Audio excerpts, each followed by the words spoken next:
ॐ अज्ञानतिमिरान्धस्य ज्ञानाञ्जनशलाकया चक्षुरुन्मिलितं येन तस्मै श्रीगुरवे नमः। श्रीचैतन्यमनोभीष्टं स्थापितं येन भूतले स्वयं रूपा तदा मह्यं ददाति स्वपदान्तिकं। वन्देऽहं श्रीगुरुं श्रीयुतापदकमलं श्रीगुरुं वैष्णवं श्रीरूपं साग्रजातं साद्वैतं सावधूतं परिजनसहितं कृष्णचैतन्यदेवं श्रीराधा कृष्णपादान् सहगणा ललिता श्रीविशाखान्विताश्च नमो विष्णुपादाय कृष्णप्रेष्ठाय भूतले श्रीमते भक्तिवेदांत स्वामिने नमस्ते सरस्वती देवे गौरवाणी प्रचारिणे निर्विशेषा शून्यवादी पाश्चात्यदेशधारिणे नमो महावदान्याय कृष्णप्रेमप्रदायते कृष्णाय कृष्णचैतन्य नामिने गौरद्विषे नमः। हे कृष्णा करुणा सिंधु दीनबन्धो जगत्पते गोपेश नमस्तुते तप्तकाञ्चन गौराङ्गे राधे वृन्दावनेश्वरी वृषभानुसुते देवी प्रणमामि हरिप्रिये। वाञ्छाकल्पतरुभ्यश्च सिन्धुभ्येव पतितानां पावनेभ्यो वैष्णवेभ्यो नमो नमः। जय श्री कृष्ण चैतन्य प्रभु नित्यानंद श्री अद्वैत गदाधर शिवासादि गौरभक्तवृंद। हरे कृष्णा कृष्णा कृष्णा हरे हरे हरे राम राम राम हरे हरे। हरे कृष्णा।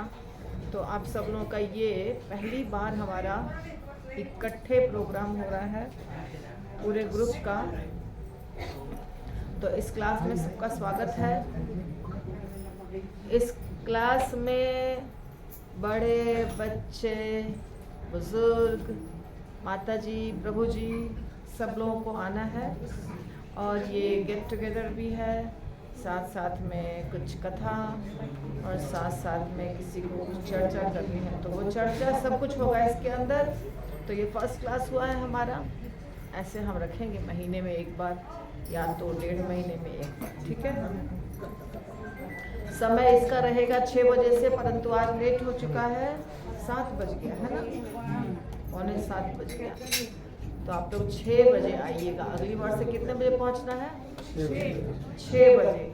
तो 2 घंटे में कथा समाप्त हो जाएगी और 8 बजे आपको प्रसाद मिल जाएगा। 8:30 बजे तक आप निकल जाएंगे, 9 बजे तक घर पहुंच जाएंगे, ठीक है। तो ये समय मेंटेन करिए। तो सबसे पहले हम करेंगे, कीर्तन हो चुका है ऑलरेडी, तो सबसे पहले हम करेंगे कथा, भगवान की कथा। बातें नहीं करेंगे, बातें कोई नहीं करेंगे। बातें हम घर में कर रहे हैं ना बहुत सारी, तो फिर यहाँ पे बातें करेंगे तो क्या है, समय की बर्बादी। सत्संग के सिवाय कुछ नहीं है इस दुनिया में। इस दुनिया में क्या चीज है सबसे महत्वपूर्ण? सत्संग। साधु संग सर्वशास्त्र कौय, लव मात्र साधु संग सर्व सिद्धि होय। साधु संग से जीवन परिवर्तन होगा, बाकी किसी चीज से परिवर्तन नहीं होगा। एक ग्रुप होता है जो कीर्तन करते हुए आपको जाता दिखाई देगा। बहुत सारे लोग कीर्तन कर रहे हैं। अभी पुणे में हमारे मंदिर से सुबह सुबह जाते हैं, उसमें कितने लोग रहते हैं? 7-8 लोग, 10 लोग रहते हैं। कभी कभी पर्व त्योहार है तो 12-15 लोग रहते हैं। ज़्यादातर रोज कितने रहते हैं? कभी कभी 5-6 ही रहते हैं, मेरे घर से दिखता है। और दूसरा ग्रुप है जो अपने घर में सोया रहता है ना। कुछ लोग 12 बजे उठते हैं, कुछ 10 बजे उठते हैं, जवान बच्चे आजकल के। तो ये जो ग्रुप आपको दिखता है ना, मंदिर से प्रभात फेरी करते हुए, ये ग्रुप जो है ये भगवत धाम जाने वाला ग्रुप है। कौन सा ग्रुप है ये? सामने बैठ जाइए, जब और लोग आएंगे तब यहाँ बैठे। भगवत धाम जाने वाला ग्रुप, यानी यात्रा, यात्रा हो रही है। कहाँ की यात्रा है वो? भगवत धाम जाने वाली यात्रा। उस यात्रा के टीम में शामिल होना है आपको। सिर्फ अपने आप चले जाएंगे भगवत धाम, अलग से कुछ नहीं करना होता है। कोई पंढरपुर की यात्रा निकलती है तो पंढरपुर के यात्रा के जो 15 दिनों का जो ग्रुप है पंढरपुर दिंडी, उसमें आपको सिर्फ शामिल हो जाना है। और जैसे जैसे सब कर रहे हैं वैसे वैसे करना है। आप एक दिन कहाँ पहुंच जाएंगे? पंढरपुर। ठीक है ना? वैसे ही 2 प्रकार के लोग हैं इस दुनिया में। एक प्रकार के लोग हैं जो घर में सो रहे हैं और क्या कर रहे हैं? भोग विलास।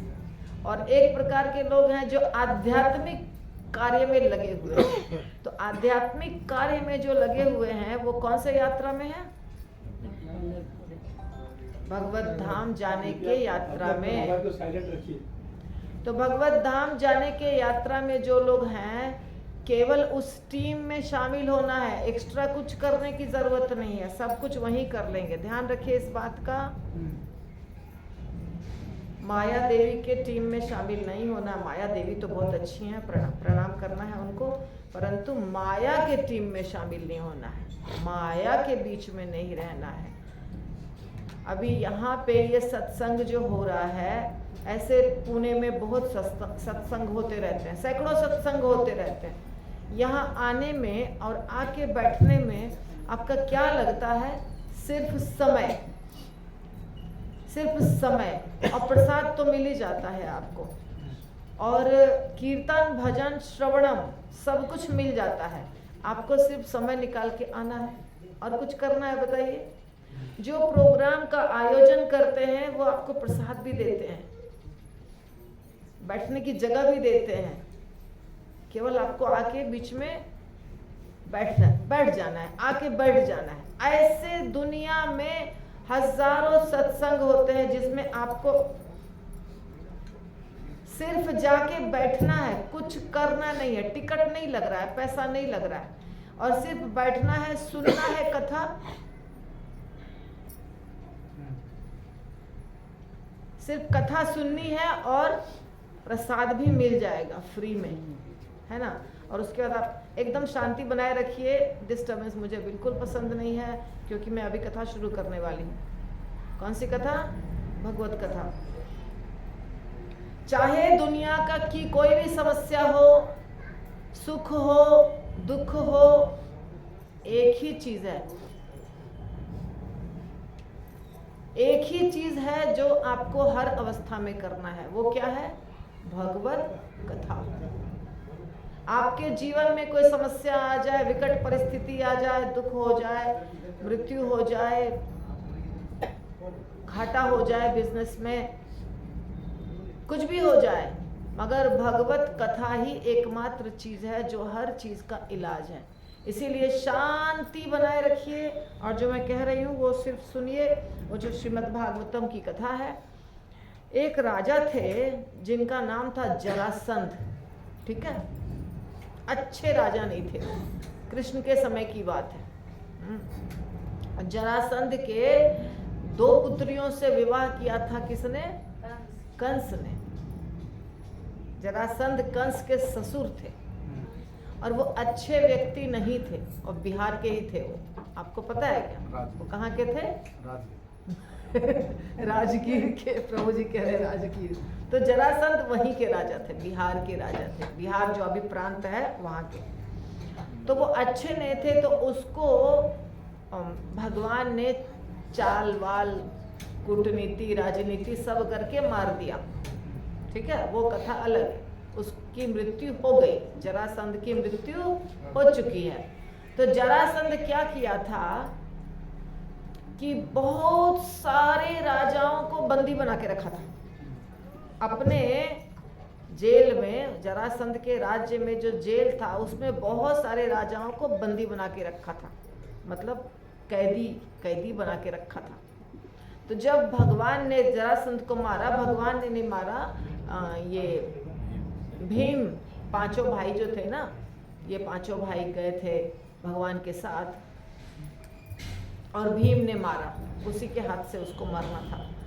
तो उसके बाद वहां पे सुखदेव गोस्वामी कह रहे हैं, जरासंध ने 20,800 राजाओं को युद्ध में पराजित करके युद्ध किया, युद्ध में हराया और सारी संपत्ति उसकी छीनी, राज्य छीना और बंदी बना दिया, जेल में बंद कर दिया। तो सब एक साथ जेल में बंद थे और भगवान ने जब जरासंध को मारा तो जेल से उनको छुड़ाया। जैसे भगवान ने जब भौमासुर को मारा था तो किसको छुड़ाया था कैद से? 16,000 राजकुमारियों को, 16,100 है ना, 16,100 राजकुमारियां बंद थी उनके कैद खाने में, भौमासुर के कैद खाने में। सबको छुड़ाया, फिर बाद में सबसे विवाह किया, क्योंकि उन लोगों ने क्या कहा, अब हमें कौन पूछेगा, माँ पिता भाई कोई नहीं अभी हमको घर में लेंगे, इसलिए तो भगवान ने उन सब से विवाह किया था। तो यहाँ पे भगवान ने छुड़ाया है राजाओं को। जब ये राजा गिरिद्रोणी किले से बाहर आए, वो किले का क्या नाम था? गिरिद्रोणी। गिरिद्रोणी किले से बाहर जब निकले, गेट खुला, भगवान गेट खोले, निकल जाओ सब कैद खाने से बाहर, तो सबकी हालत बहुत खराब थी। कैद में थोड़ी ऐसा था कि उनको बहुत सुविधा मिल रही थी, एकदम फर्स्ट क्लास प्रसाद मिल रहा था, नहाने धोने का फर्स्ट क्लास इंतजाम था, अच्छे अच्छे कपड़े मिल रहे थे, ऐसा नहीं था। गंदे वस्त्र पहने हुए थे, चेहरा मुरझाया हुआ था, मलिन पड़ गया था चेहरा, गंदा शरीर, गंदा चेहरा और बहुत ज्यादा दुखी थे सब। चेहरे सूखे हुए थे, अत्यंत कमजोर शरीर, लंबे समय तक जेल में रहने के कारण शरीर अत्यंत कमजोर हो गया था। तब राजाओं ने श्री भगवान को अपने समक्ष देखा। तो राजाओं ने क्या देखा कि भगवान स्वयं मेरे सामने, भगवान स्वयं विराजमान है, खड़े हैं। तो भगवान को कैसे रूप में देखा? जैसे रूप में भगवान है। तो भगवान का रूप कैसा है उसका वर्णन किया गया है यहाँ पे, बहुत सुंदर वर्णन है भगवान का। भगवान के शरीर का रंग क्या है? अभी आप लोग उत्तर देते जाइए। भगवान के शरीर का रंग क्या है? बादलों के समान, करेक्ट। वस्त्र कैसे पहनते हैं?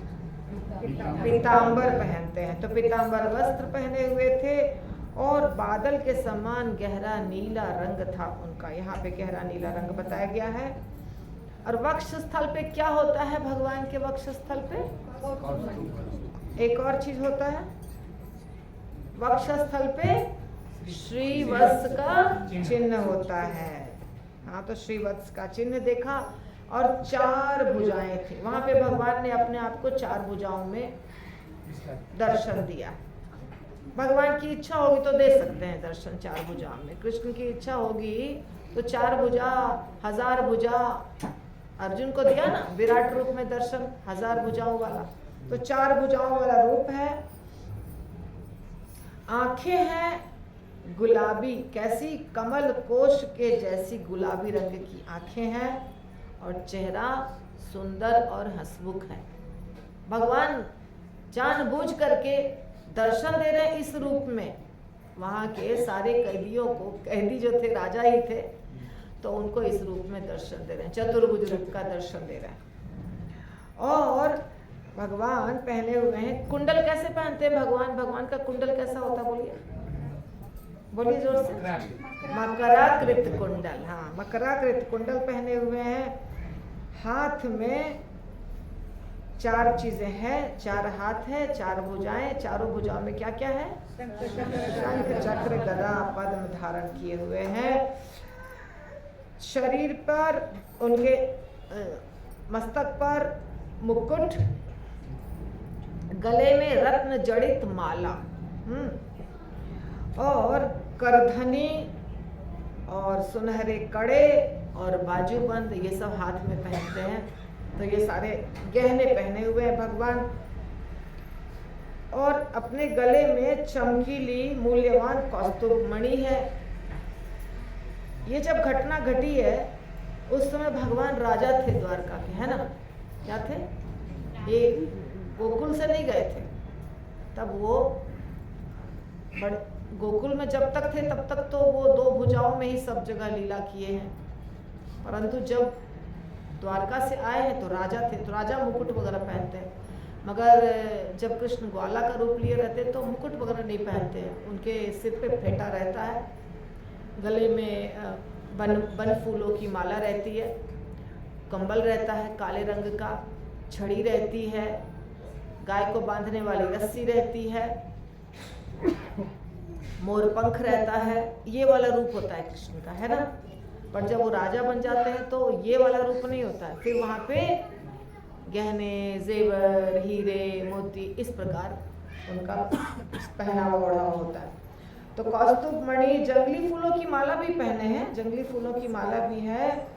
और सारे राजा जब भगवान का दर्शन करते हैं तो ऐसा बताया जा रहा है कि जैसे पान कर रहे हों, पी रहे हों, दर्शन भगवान को अपने नेत्रों से अपने अंदर उतार रहे हों, नेत्रों से हृदय के अंदर उतार रहे हों। कैसे करते हुए? पान करते हुए। पान करने का मतलब क्या होता है? पीना। कोई व्यक्ति बहुत प्यारा लगता है तो हमको क्या लगता है? उसके हर चीज को हम देखते हैं, वो क्या पहना है, क्या ओढ़ा है, क्या कैसा मुस्कुरा रहा है, कैसा बोल रहा है, उसको नोटिस करते हैं हम, व्यक्ति को भी। ये तो स्वयं भगवान है, तो भगवान को वो लोग अपनी आंखों से पी रहे हैं। और इतना ही नहीं बता रहे, जीभों से उन्हें चाट रहे हैं। अब जीभों से चाट रहे हैं का मतलब लिटरली नहीं ऐसा हो रहा था, मन मन में हो रहा था, मन से हो रहा था कि उनको चाट रहे हैं। नथुनों से उनकी सुगंध का आस्वादन ले रहे हैं और अपनी भुजाओं से उनका आलिंगन कर रहे हैं। ये सब उनके 20,800 राजाओं के मन में चल रहा था। आप समझ रहे हैं? ऐसा नहीं कि फिजिकली वो भगवान का आलिंगन कर रहे थे या उनको चाट रहे थे या उनको सूंघ रहे थे, पर ये महसूस कर रहे थे, ये महसूस कर रहे हैं। जैसे अभी कितना अच्छा कीर्तन हो रहा था, है ना? प्रभु चक्रधर प्रभु कीर्तन कर रहे थे।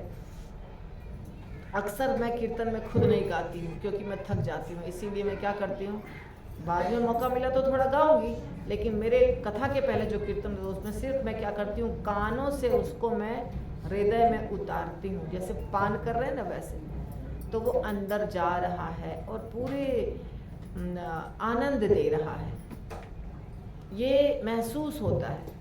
तो इसी प्रकार सारे राजा अपने समूचे शरीर के अंगों से भगवान का स्वाद ले रहे थे। और जब वो ऐसा कर रहे थे तो क्या हो रहा था, उनके जितने पूर्व जन्मों के पाप थे वो सब एक एक करके नष्ट हो रहे थे। जब कोई व्यक्ति भगवान का दर्शन करता है, भगवान के हर एक अंग का दर्शन करता है, तो जितनी देर तक वो दर्शन करता है, अब आप जाते हैं मंदिर तो बहुत भक्त को देखिएगा कि वो मंदिर के पास वो जो ऐसा रहता है ना, क्या कहते हैं उसको, लगा हुआ रेलिंग, वहां पे खड़े होके प्यार से बहुत देर तक दर्शन करते हैं। तो जितनी देर तक आप दर्शन करते हैं भगवान को और एक एक श्री अंग का दर्शन करते हैं, उतना आपके पाप क्या होते जाते हैं, कटते जाते हैं, कटते जाते हैं, कटते जाते हैं। जितनी बार दर्शन करेंगे, जितनी देर तक दर्शन करेंगे, जितना गौर से दर्शन करेंगे, एक एक नख से शिख तक दर्शन करेंगे, उतने हमारे विगत जन्मों के, पूर्व जन्मों के पाप घटते जाएंगे। तो राजाओं ने कुछ पाप तो किया था जिसके कारण वो उनको बंदी बना करके रखा गया था और इतना कष्ट में थे वो लोग, तो पाप करने के सारे पाप उसके जड़ से समाप्त हो रहे हैं। फिर वो सारे राजा क्या किए कि भगवान के चरण कमल पर अपना मस्तक रख दिया। अब इतने सारे राजा आएंगे और भगवान की लीला ही ऐसी है कि वो जब भगवान की लीला होती है इस प्रकार की, जहाँ पे हजारों लोग हैं और भगवान अकेले हैं, तो अब गिनती करेंगे तो लगेगा कि 20,800 व्यक्ति कैसे भगवान को प्रणाम करेंगे, पर ये हो जाता है। ये भगवान की लीला ऐसी होती है, योग माया, भगवान की जो शक्ति है वो ऐसा खेल खेलती हैं कि सब कुछ संभव हो जाता है।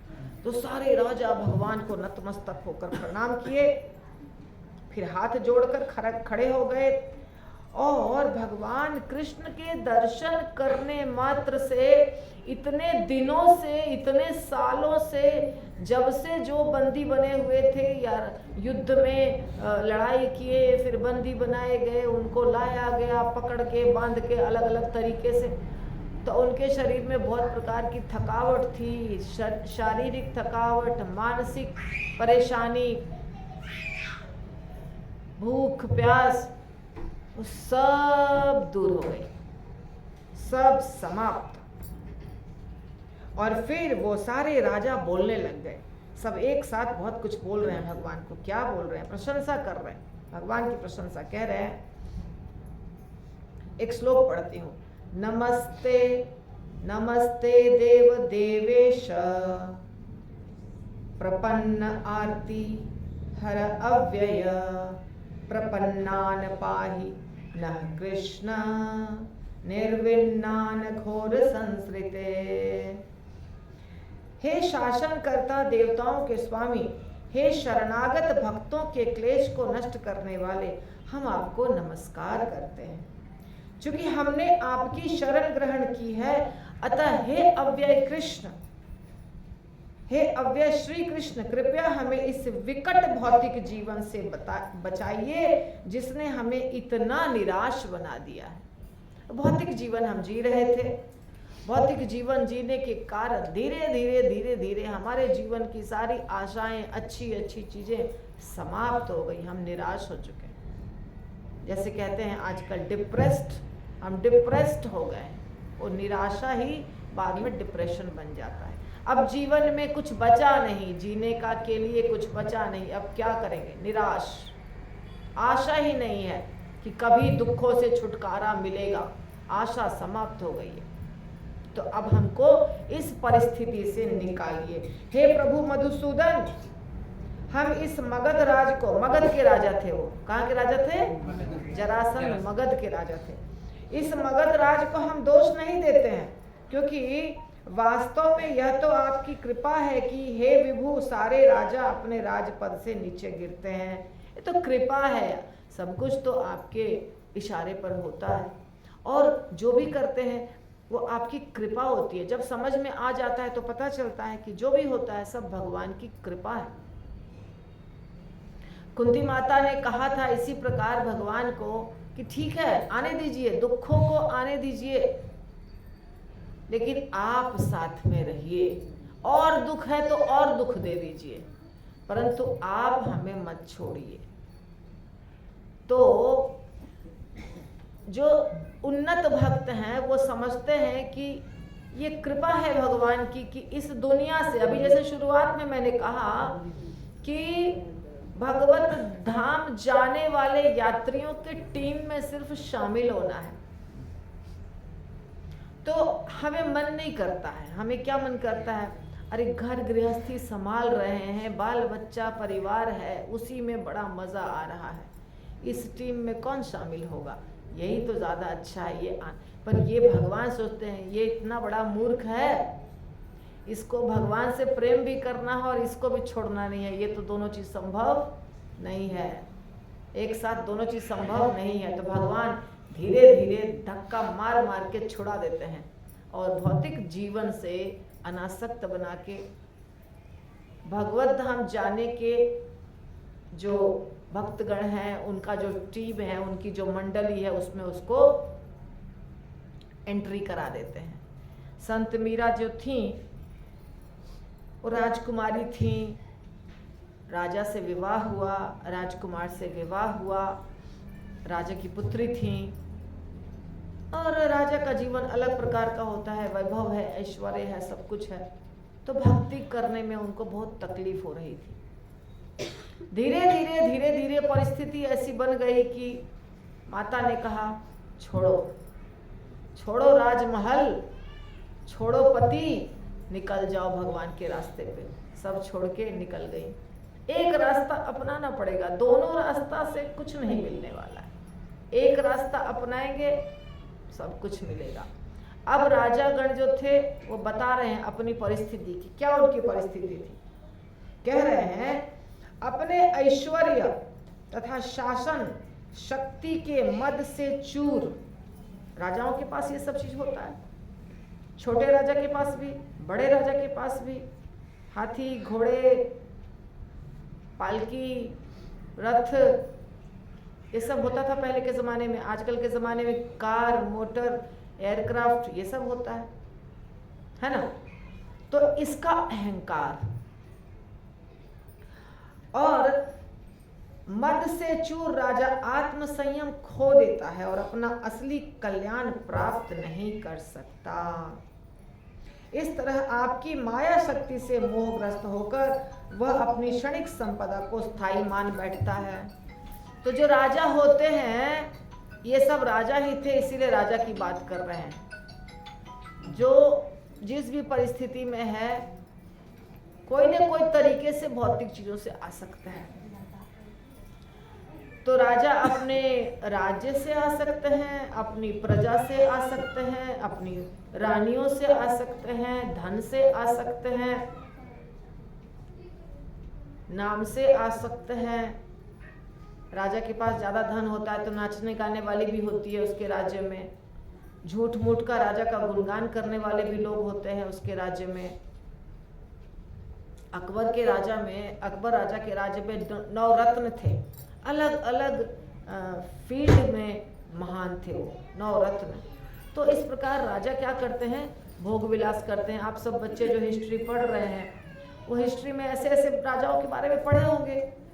कोई राजा बहुत भोग विलास करता है, कोई राजा बहुत अपने राज्य को बड़ा करता है, धन इकट्ठा करता है, कोई राजा बहुत लोगों को मारता काटता है। सबका अपना अपना विचार है। और कोई राजा होता है जो सब कुछ छोड़ के निकल जाता है। सब कुछ छोड़ के निकलने वाले राजा होते हैं। ऐसे भी राजा होते हैं जिसको भगवान की प्राप्ति करनी है, वो छोड़ देते हैं सब कुछ। हमारे शास्त्र में जिनको हम भगवान बुद्ध कहते हैं, वो भी एक राजपुत्र ही थे। वो क्या किए? छोड़ दिए सब कुछ, निकल गए। बहुत दिक्कत है यहाँ पे, चलो निकलो यहाँ से। रघुनाथ दास गोस्वामी भी करीब करीब उस जमाने के राजा के ही पुत्र थे, निकल गए छोड़ करके सब कुछ। तो कुछ ऐसे होते हैं, ऐसे कम होते हैं। ज्यादातर क्या होते हैं करने वाले? भोग विलास, अहंकार से भरपूर, मद से चूर चूर। रजोगुण, इसीलिए उसको क्या कहता है? रजोगुण। रजोगुण का मतलब क्या हुआ? राजाओं वाला गुण। राजाओं वाला क्या गुण होता है? यही सब चीज। हम नंबर 1 है। तो ये स्वाभाविक है कि राजाओं में ये गुण होता है। तो इस प्रकार ये क्षणिक संपदा, ये क्षणिक है, ये सब कुछ समाप्त होने वाली चीज है। कुछ भी परमानेंट नहीं है जिसको हम परमानेंट समझ के बैठे हुए हैं। हाँ, और ये कह रहे हैं राजागण, ये भगवान की माया शक्ति है। आपकी ही माया शक्ति से हम मोहग्रस्त होकर के ये जो संपत्ति है इसको अपना मान करके हम ऐसे अहंकार में रहते हैं। और इसके बाद कह रहे हैं कि जिस तरह बाल बुद्धि वाले लोग मरुस्थल में मृग तृष्णा को जलाशय मान लेते हैं, उसी तरह जो अविवेकी हैं वे माया के विकारों को वास्तविक मान लेते हैं। तो कह रहे हैं कि बाल बुद्धि मतलब जिसकी बुद्धि मैच्योर्ड नहीं है, जिसकी बुद्धि अभी बचकानी वाली है। बाल बुद्धि का मतलब क्या होता है? बालक जो होते हैं, छोटे बच्चे जो होते हैं, उनको खिलौना दे दीजिए, खेलने लग जाएगा, है ना। खिलौना से 2-3 घंटे 4 घंटे खेलेगा, भूल जाएगा सब कुछ। अच्छा, कभी कभी मम्मी को कहीं जाना होता है, पापा को कहीं जाना होता है, तो बच्चे को कोई ऐसा चीज़ दे देता है खेलने के लिए, कुछ घंटे तक वो भूल जाता है कि हमको मम्मी किधर है, पापा किधर है। आजकल लोग मोबाइल दे देते हैं खेलने के लिए। तो बड़े आदमी को नहीं ठग सकते हैं, पर बच्चे को ऐसे ठग सकते हैं। इसी प्रकार जो अविवेकी हैं, यानी जिसके पास विवेक नहीं है, ज्ञान नहीं है, बुद्धि नहीं है, वो माया, जिसको माया का एक नाम है ठगिनी भी। माया का क्या नाम है एक दूसरा? भगवान की ठगिनी शक्ति। वो ठगती है और हम ठगे जाते हैं। कम बुद्धिमान लोग ठगे जाते हैं और नकली चीज को असली मान बैठते हैं और उसी में मस्त हो जाते हैं और उम्र बीत जाती है, मनुष्य जीवन चला जाता है और हम माया के दिए हुए खिलौनों से खेलते रह जाते हैं। माया देवी खिलौना ही तो देती है। ये 25 लाख की गाड़ी है, ये घर है, ये बैंक बैलेंस है, ये तुमको बहुत प्यार करता है। कोई किसी को प्यार नहीं करता। एक रामायण में कहा जाता है, स्वार्थवश करहि सब प्रीति। सुना है आप लोगों ने? हाँ, स्वार्थवश करहि सब प्रीति, यानी कि आपसे प्रेम करने वाले का कुछ स्वार्थ है। अब देखिए, हमारे घर में, हमारे गांव में, मतलब हमारा ससुराल जो है, वहां 2 बच्चे हैं, इतने बड़े बड़े, सेम उम्र के, 1 महीना छोटे बड़े 2 बच्चे हैं। वो इनके पास लटके रहते हैं, मेरे पास नहीं। क्यों? चॉकलेट, बिस्किट, कुरकुरे, मुरमुरे, आइसक्रीम, फलाना ठिकाना कहाँ से मिलता है? मेरे पास से तो मिलेगा नहीं। मेरे पास आएंगे तो बोलेंगे, कहाँ किया, होमवर्क किया, दिखाओ, बुक निकालो, क्या पढ़ा बताओ, पोएट्री किधर है बताओ। तो वो किसके पास लटकते हैं? स्वार्थवश करहि सब प्रीति। जहां से कुछ स्वार्थ की सिद्धि होती है वहीं प्रेम हो जाता है। ये भौतिक दुनिया, इतना छोटा बच्चा प्रेम करता है, बड़े तो और ज्यादा चालाक हैं।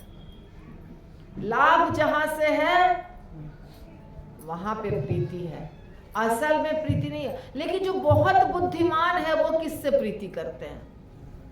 कहाँ कृष्ण भक्ति मिल रही है, कहाँ सत्संग मिल रहा है, कहाँ कुछ सुनने मिल रहा है भगवान के बारे में, वो जो जिसको उससे प्रेम है वो बुद्धिमान है, असली बुद्धिमान है। और असली बुद्धिमान जो नहीं है, नकली है, वो फिर भौतिक चीजों से प्रेम करता है और भौतिक पदार्थ जहां मिलता है उसके पीछे पीछे जाता है। कौन होशियार है बताइए? कौन होशियार है? जो भौतिक चीजों के पीछे घूमता है वो होशियार है, जो आध्यात्मिक तत्व ज्ञान के पीछे घूमता है वो होशियार है। कौन होशियार है? हाँ, आपको जो आध्यात्मिक ज्ञान देता है, जो आपको आध्यात्मिक दिशा में आगे बढ़ाता है, उससे प्रीति करिए। जो बोलता है डंडा से मार मार के चलो क्लास में आओ, क्लास में आओ, यहाँ बैठो, सत्संग सुनो, वही आपका असली हितैषी है।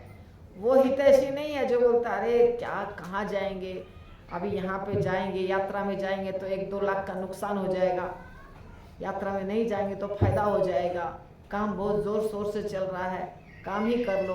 तो ये तो माया देवी है, माया देवी ठगिनी शक्ति भगवान की।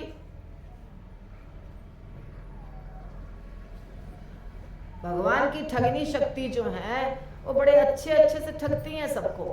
ये राजा महाराजा सब जो है, इनके वचन है, सुन लीजिए राजा महाराजा क्या कह रहे हैं। तो मृग तृष्णा, जैसे कह रहे हैं, उदाहरण देकर के समझा रहे हैं कि जैसे मरुस्थल जो होता है, डेजर्ट जो होता है, वहां पे ना पानी दिखाई देता है लोगों को। जो जाते हैं डेजर्ट में उनको लगता है कि वहां थोड़ी दूर पे पानी है, और जब उसके पीछे दौड़ के वहां तक जाते हैं तो पानी नहीं रहता है, फिर थोड़ी दूर पे पानी दिखाई देता है, फिर वहां जाते हैं फिर पानी नहीं रहता है। तो ऐसे ऐसे वो दौड़ते जाते हैं, अंत में उनकी मृत्यु हो जाती है, क्योंकि पानी तो है ही नहीं वहां पे। तो इसको क्या कहा जाता है? इसको कहा जाता है मरुस्थल में मृग तृष्णा। मरुस्थल में मृग तृष्णा। तो ये दुनिया भी वैसी है, माया देवी भी वैसे ही कहती हैं, देखो ये व्यक्ति तुमसे बहुत प्यार करता है, इतना झूठ है वो इतना झूठ है कि पूछो मत। प्यार व्यार कोई नहीं करता है आपसे, एक गलत बात है। आपसे प्यार सिर्फ कौन करता है? एक आपकी माता, थोड़ा आपके पिता और भगवान और गुरु, इसके सिवाय कोई प्यार नहीं करता। पत्नी पति से नहीं करती है, पति पत्नी से नहीं करता है। जब तक स्वार्थ सिद्धि होती है तब तक का प्यार करता है, उसके बाद कुछ प्यार व्यार नहीं होता। सब अपनी सुरक्षा देखते हैं, कितना पैसा आ रहा है। निकम्मा पति है तो बस 4 गाली रोज सुबह, 4 गाली शाम, कमा के क्यों नहीं लाते? तो स्वार्थ है,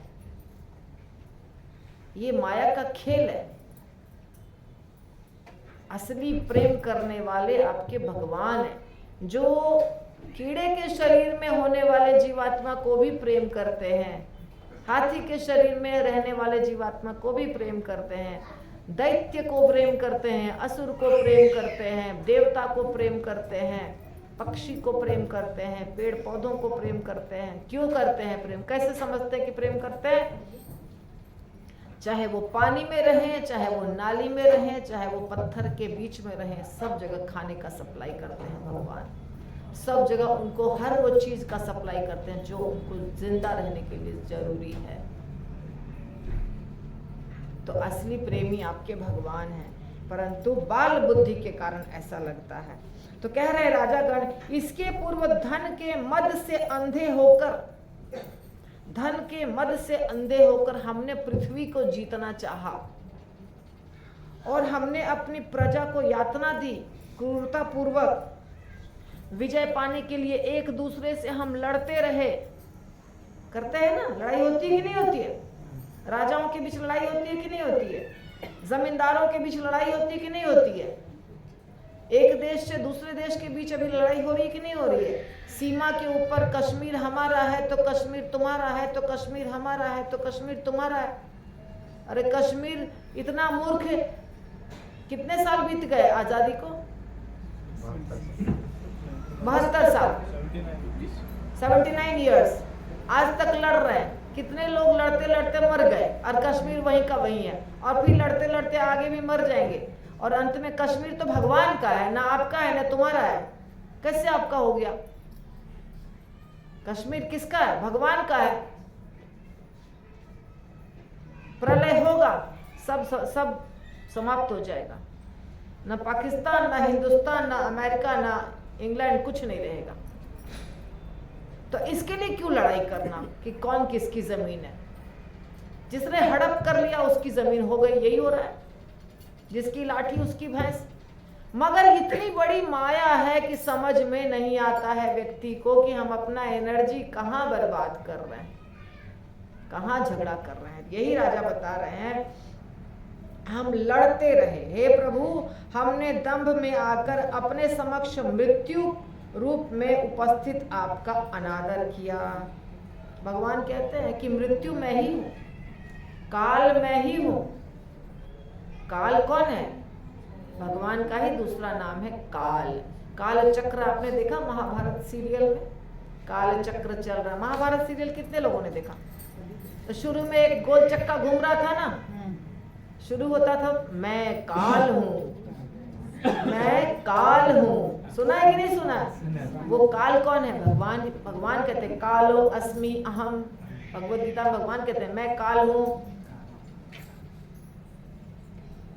तो काल तत्व के कारण इस भौतिक दुनिया में सब कुछ हो रहा है। इस भौतिक दुनिया में, आध्यात्मिक नहीं, आध्यात्मिक दुनिया में काल तत्व नाम की कोई चीज नहीं होती है। वहाँ ये नहीं होता है कितना साल तक कृष्ण बच्चे रहेंगे, कितना साल के बाद बच्चे से बूढ़े हो जाएंगे, कितना साल के बाद मृत्यु हो जाएगी। ऐसा कुछ होता ही नहीं है। जो है वो हमेशा के लिए है। गोपियां है तो हमेशा के लिए, गैया है तो हमेशा के लिए, कृष्ण है तो हमेशा के लिए। गोवर्धन पर्वत है तो हमेशा के लिए, कुछ भी परमानेंट टेम्पररी वहां पे नहीं होता है।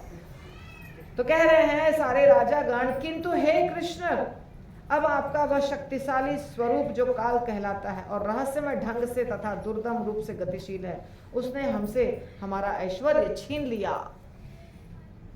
राजा लोग, जितने राजागण हैं, उनको एहसास हो गया है कि सब हमारे पास, हमने बहुत गर्व किया, हमने बहुत युद्ध किया, हमने सब कुछ किया, परंतु अभी हमारे पास कुछ नहीं है।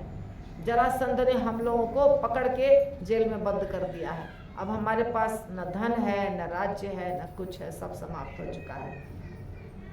चूंकि अब आपने दया करके हमारे गर्व को नष्ट कर दिया, तो गर्व समाप्त हो गया। अपने शक्ति का गर्व, धन का गर्व, बुद्धि का गर्व, ये सब गर्व क्या हो गया? समाप्त हो गया, कैद में बंद है। तो अब हमारी आपसे प्रार्थना है कि हम सिर्फ आपके चरण कमलों को स्मरण करें। अभी बुद्धि आई हम लोगों को कि हे भगवान, हम आपके चरण कमलों का स्मरण करें। अभी समझ में आ गया कि जिसके पीछे हम भाग रहे थे वो सब क्या था? बेकार। हम बेकार ही उन चीजों के पीछे भाग रहे थे। ये बुद्धि पहले नहीं हुई, क्योंकि पहले हमारी बुद्धि बाल बुद्धि थी, हमारे अंदर मैच्योरिटी नहीं आई थी, परिपक्वता नहीं आई थी, बचकाना था, बचकाना हरकत हम कर रहे थे, हम इमेच्योर थे। इसीलिए हम उन चीज़ों के पीछे भाग रहे थे जो नष्ट होने वाली चीज़ें हैं। अब हमें समझ में आया क्यों ऐसा हुआ, क्योंकि भगवान ने उतना सुंदर रूप का दर्शन दिया। दर्शन पाने के कारण, भगवान के पास 2 मिनट खड़े होने के कारण, भगवान का दर्शन पाने के कारण उनके पाप सारे नष्ट हो गए। जब किसी भी व्यक्ति के पाप नष्ट हो जाते हैं, ये शाम त्वंतगतम पापम जनानाम पुण्य कर्मणाम ते द्वंद्व मोह निर्मुक्ता भजन्ते माम दृढ़वता। भगवान भगवद गीता में कहते हैं, जिसके पाप नष्ट हो चुके हैं और जो पाप से मुक्त हो गया है, वो मेरा भजन अच्छे से कर सकता है, दृढ़ता पूर्वक कर सकता है। तो इन राजाओं के पाप नष्ट हुए। कैसे नष्ट हुए? भगवान के दर्शन से। तो बुद्धि खुल गई। अब पता चल गया कि कुछ नहीं रखा था, हम बेवकूफ़ी कर रहे थे। सबसे ज़्यादा इम्पोर्टेंट क्या है? भगवान के चरण कमल का आश्रय। ध्रुव महाराज ने भी यही कहा था ना, कहाँ हम धन के पीछे पड़े हुए थे। हमको इतना बड़ा राज्य चाहिए, हमको ब्रह्मा जी से भी बड़ा राज्य चाहिए। अब भगवान सामने आ चुके हैं, हम क्यों इतना बेवकूफ़ वाला हरकत करें कि हम राज्य के पीछे भागे? हमको नहीं जाना है राज्य के पीछे। हे भगवान, आप दर्शन दे दिए, अब हम आपके ही पीछे रहेंगे, अब आपका ही सेवक बन जाएंगे। हमको और कुछ नहीं चाहिए, हमें अब राज्य भी नहीं चाहिए, राजा भी नहीं बनना है, कुछ नहीं बनना है। सुदामा ने भी यही कहा, क्यों बना दिए महल अटारी, राजमहल, इतना सारा सुंदर गहना जेवर पत्नी को दे दिए, नौकर चाकर दे दिए, इसके चक्कर में तो मैं आपकी भक्ति ही भूल जाऊंगा, नहीं चाहिए ये सब। कुंती महारानी भी यही कह रही हैं, जब दुख था तब आप साथ में थे, अब मेरा पुत्र राजा बन गया तो आप जा रहे हैं छोड़ करके हस्तिनापुर। इससे तो अच्छा दुखी ठीक था, कम से कम आप तो थे साथ में। तो हमको दुख चलेगा, परंतु आपके बिना हम नहीं रह सकते हैं, आपके बिना हम नहीं रह सकते हैं, दुख के साथ हम रह सकते हैं। तो होशियार व्यक्ति क्या कहते हैं कि भक्ति मिल रही है ना, भगवान मिल रहे हैं ना, यात्रा मिल रहा है, समय कट रहा है, समय कट रहा है भक्तों के बीच में, इससे बड़ी चीज और क्या है? अगर हम भक्तों के साथ बैठ करके अपने जीवन का आधा हिस्सा बिता लिए, कभी मंगल आरती में जाकर, कभी कीर्तन कर कर, कभी काउंसलिंग अटेंड करके, कभी ऑनलाइन क्लास, कभी ऑफलाइन क्लास, हाँ, तो अब क्या चाहिए और क्या चाहिए? खाना पीना भगवान दे ही रहे हैं, तो जीवन तो सफल हो गया है कि नहीं, बताइए। तो कह रहे हैं अब हम कभी भी मृग तृष्णा तुल्य ऐसे राज्य के लिए लालायित नहीं होंगे। हमको राज्य नहीं चाहिए है भगवान, हमको राज्य नहीं चाहिए। जो इस मर्त्य शरीर द्वारा सेवित हो, वह शरीर जो रोग तथा कष्ट का कारण हो और प्रत्येक क्षण क्षीण होने वाला हो। ये शरीर तो हर दिन बूढ़ा हो रहा है, हर दिन हम थोड़ा थोड़ा बूढ़े हो रहे हैं, मृत्यु के नजदीक जा रहे हैं, नष्ट हो रहा है ये शरीर हर दिन हमारा। तो हे विभु, नहीं हम अगले जन्म में पुण्य कर्म के स्वर्गीय फल भोगने की लालसा रखेंगे। हमने जो पुण्य कर्म किया है और उसका फल हमको मिलेगा अगले जन्म में, नहीं चाहिए हमको, उसके लिए अगला जन्म नहीं चाहिए। एक महाराज जी हैं, बहुत प्रसिद्ध महाराज हैं, अच्छे भक्त हैं वृंदावन के। तो वो महाराज जी ने किसी को 25,000 रुपया दिया था। देते हैं ना, मतलब कोई ज़रूरतमंद होता है तो उसको हम आपको लौटा देंगे ऐसा करके। तो महाराज ने उनको 25,000 रुपया दिया, वो लौटाया ही नहीं। बहुत साल बीत रहे। तो वो आदमी आया और महाराज को बोला, देखिए महाराज मेरे से तो गलती हो गई। महाराज ने बोला, देखो हमने भगवान का पैसा तुमको दिया था, मेरा थोड़ी पैसा है, तो भगवान का पैसा, ये मठ का पैसा है, मठ का पैसा तुमको कर्जा में दिया था तो तुमको लौटाना तो चाहिए। अभी आपको पता है अपना कालेवाड़ी का मंदिर जो है उसको भी इस्कॉन ने पैसा दिया है 10 लाख रुपया, लौटाना तो पड़ेगा। तो वैसे ही हमने तो तुमको कर्जा दिया था भगवान का पैसा, तो तुम लौटा दो। तो क्या कह रहा है, देखिए हम लौटाएंगे तो जरूर आपका रुपया, अगर इस जन्म में नहीं हुआ तो अगले जन्म में लौटाएंगे, पर लौटाएंगे तो जरूर आपका 25,000। महाराज ने कहा, तो तुम्हारा 25,000 लेने के लिए हम अगला जन्म ले क्या? हमको तुम अपना पैसा अपने पास रखो, हमको अगला जन्म नहीं चाहिए तुम्हारे पैसा के लिए। तो यदि हम आसक्ति रखते हैं धन से, अरे हमने बहुत गरीबों को मदद किया है, भगवान हमको बहुत पैसा देंगे, अरे हमने बहुत दान किया है, भगवान हमको बहुत देंगे, हमने 1,000 दान किया है तो अगले जन्म में 1 लाख मिलेगा, 1 लाख दान किया है अगले जन्म में 1 करोड़ मिलेगा। अगर ये चेतना रखते हैं दान करते समय तो अगला जन्म लेना पड़ेगा और वो फल भोगना पड़ेगा। ये चेतना रखते हैं? कितने भक्त रखते हैं ये चेतना? नहीं रखते हैं। अगर रखते हैं तो रखना बंद कर दीजिए। राजागण समझ गए हैं, राजा कह रहे हैं हमको अगला जन्म नहीं चाहिए, अपने पुण्य कर्मों का फल भोगने के लिए हमको अगला शरीर नहीं चाहिए, क्योंकि ऐसे फलों का वायदा कानों के लिए रिक्त बहलावे के समान है। ये तो बहलावा है, फुसलावा है, इससे कुछ फायदा थोड़ी होने वाला है, क्यों चाहिए हमको? देखिए, जो व्यक्ति को गोलोक धाम का परिचय है, जो जानता है कि गोलोक धाम क्या चीज है, वहां क्या मिलने वाला है, वहां पहुंच के क्या होने वाला है, वो बोलेगा कि ये बोलते नहीं है, कहां से गिरे? आकाश से गिरे खजूर पर अटके।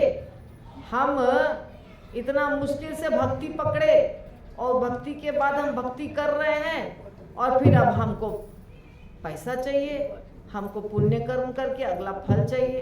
ये तो फिर से फंसने वाली बात हो गई। तो हमको कुछ नहीं चाहिए। क्या चाहिए? बोलिए, क्या चाहिए आप सब लोगों को? भगवत प्रेम, सिर्फ और सिर्फ भगवान की सेवा, गुरु की सेवा, वैष्णवों की सेवा। उसके रिटर्न में कुछ मत उम्मीद रखिए। रिटर्न में उम्मीद रखेंगे तो फिर से आना पड़ेगा। सेवा के बदले क्या मिले, ये अगर आप चाह रहे हैं तो वापस आपको जन्म लेना पड़ेगा। इसीलिए सेवा करना है, दूसरों को खुशी देनी है, दूसरों से प्यार करना है। अच्छा, आप दूसरों से प्यार क्यों करेंगे? दूसरों को खुशी क्यों देंगे? इसका कारण समझ में आ रहा है आपको? नहीं आ रहा है? मैं बताती हूँ, बता दूंगी थोड़ी देर में। यहाँ पे कह रहे हैं फिर आगे, कृपया हमें बताएं कि हम किस तरह आपके चरण कमलों का निरंतर स्मरण कर सकें। यद्यपि हम इस संसार में जन्म मृत्यु के चक्र में घूम रहे हैं, हम कैसे आपके चरण कमल का स्मरण करेंगे, ये आप ही बताइए हमको, ऐसा पूछ रहे हैं। और इसके बाद एक बहुत ही महत्वपूर्ण श्लोक है जो आप लोग सब बोलेंगे मेरे साथ तो मजा आएगा। कृष्णाय वासुदेवाय हरे परमात्मने प्रणतः क्लेशनाशाय गोविंदाय नमो नमः।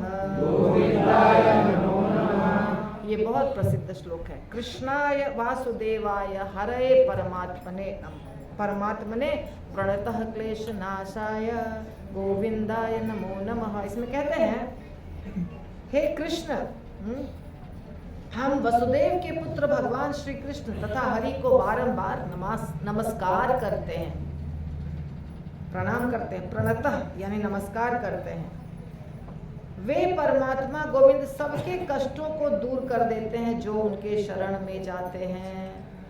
कृष्णाय वासुदेवाय हरे परमात्मने प्रणतः क्लेशनाशाय गोविंदाय नमो नमः। प्रणतः क्लेशनाशाय, उनको प्रणाम करने से हमारे सारे क्लेश समाप्त हो जाते हैं। तो इस प्रकार राजाओं ने कहा। तो भगवान क्या कहते हैं, सुखदेव गोस्वामी कहते हैं, खूब प्रशंसा की, राजाओं ने खूब प्रशंसा की। तब भगवान मधुर वाणी में बोले। भगवान ने उत्तर दिया। क्या उत्तर दिया? श्री भगवान उवाच अद्य प्रवृत्ति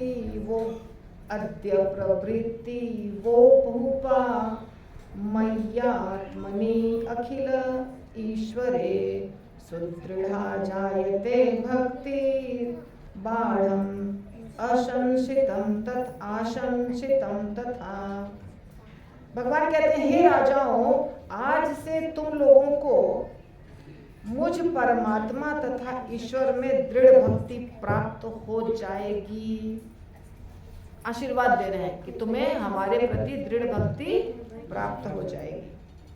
मैं विश्वास दिलाता हूं कि तुम जैसा चाहोगे वैसे ही ये भक्ति चलेगी। भगवान कृपा करके उनको भक्ति दे रहे हैं। कह रहे हैं, हे राजाओं, सौभाग्यवश आप लोग सही निष्कर्ष पर आए। आप लोगों को समझ में जो आया है ये बहुत सही है। जो आपको अभी एहसास हुआ है, अनुभूति हुई है कि हमको भगवान की भक्ति करनी चाहिए, हमको युद्ध नहीं करना चाहिए, ये भौतिक संपत्ति है, इससे क्या फायदा, भगवान के चरण कमल का शरण ग्रहण करना ही सबसे महत्वपूर्ण है।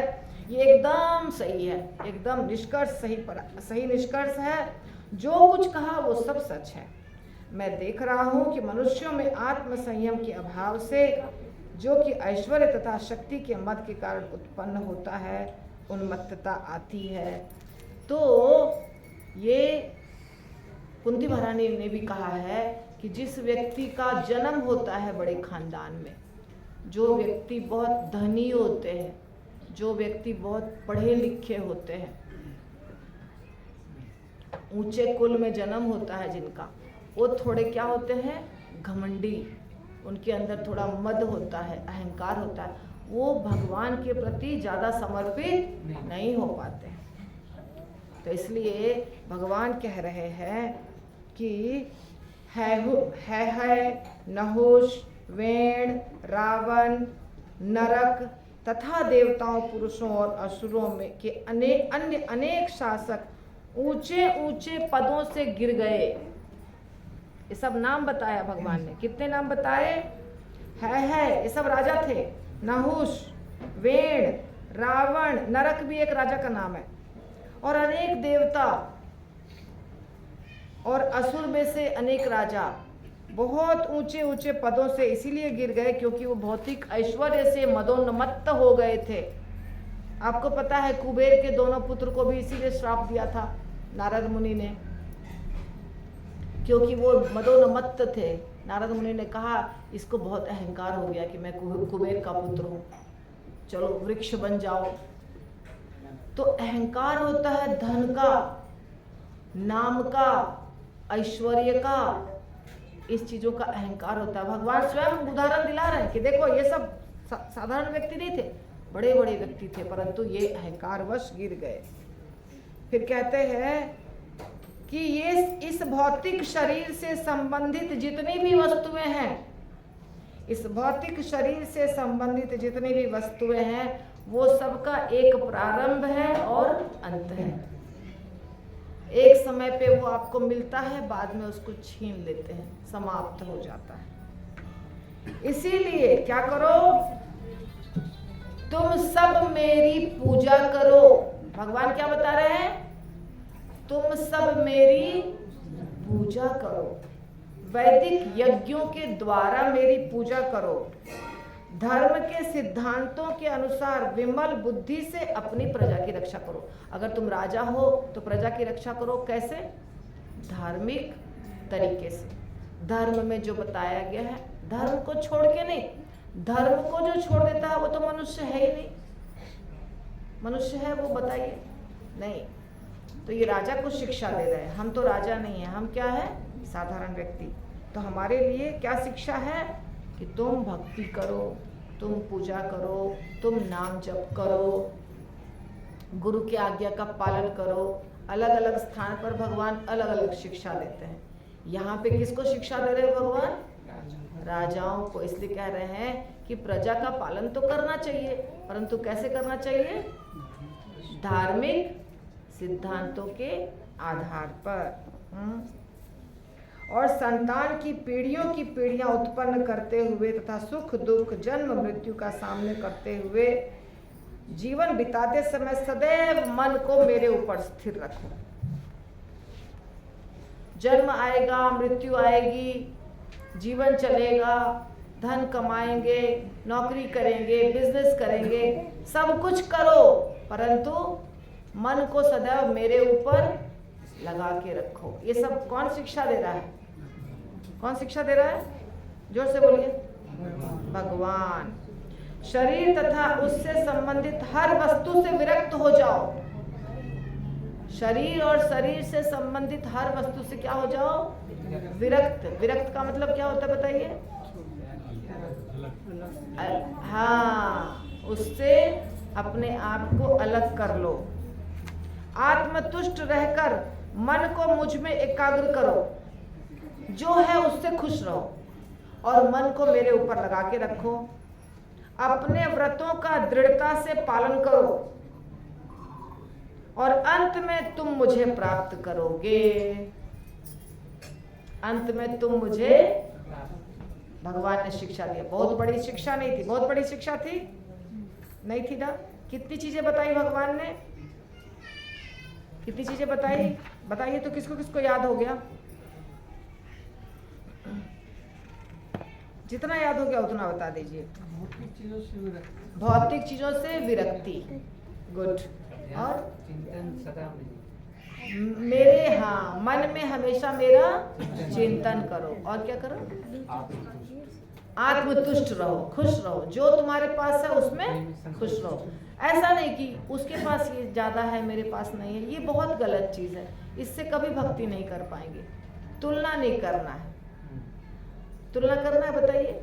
तुलना नहीं करना है। जो मेरे पास भगवान ने हमको जो दिया है उससे हमको खुश रहना है और भगवान के नाम का जप करना है, भक्ति करना है। भगवान कह रहे हैं मेरी पूजा करो, बाल बच्चों का लालन पालन करो, पर मन को हमेशा मेरे ऊपर एकाग्र करके रखो। ये सब शिक्षा भगवान ने दे दिया। और क्या दिलाया? मेरे प्रति तुम्हारी भक्ति दृढ़ होगी और अगर अहंकार करोगे तो अहंकार वाले सारे लोग गिर चुके हैं। अहंकार नहीं करना है। रावण बहुत बड़ा पंडित था, रावण को शास्त्रों का बहुत ज्ञान था, परंतु फिर भी क्या हो गया? उसका नाश हो गया। तो सिर्फ शास्त्रों का ज्ञान है और इस बात का अहंकार है कि मुझे बहुत शास्त्रों का ज्ञान है, ये भी गलत है। ये भी गलत है ना? तो इस प्रकार शिक्षा दिया भगवान ने। और मैं अभी तुरंत क्या बताने वाली थी आप लोगों को? मैंने बोला मैं आपको बताने वाली हूँ। इसके बाद क्या बताने वाली थी?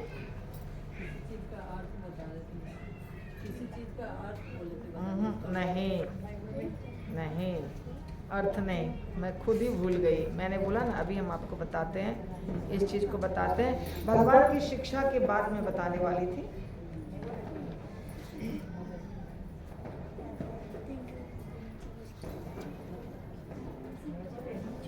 तो मैं भूल गई। नहीं, प्रैक्टिकल ज्ञान कुछ था, जैसे कि सबसे प्रेम करो, सब भक्तों से प्रेम करो। हाँ, यही बता रही थी शायद ना, सारे भक्तों से प्रेम करना चाहिए और सब भक्तों की सेवा करना चाहिए, और सबसे क्यों प्रेम करना चाहिए ये बताना है। ठीक है ना? यदि किसी से प्रेम करते हैं तो उसके बदले में कुछ उम्मीद नहीं रखना है। तो सबसे क्यों प्रेम करना है?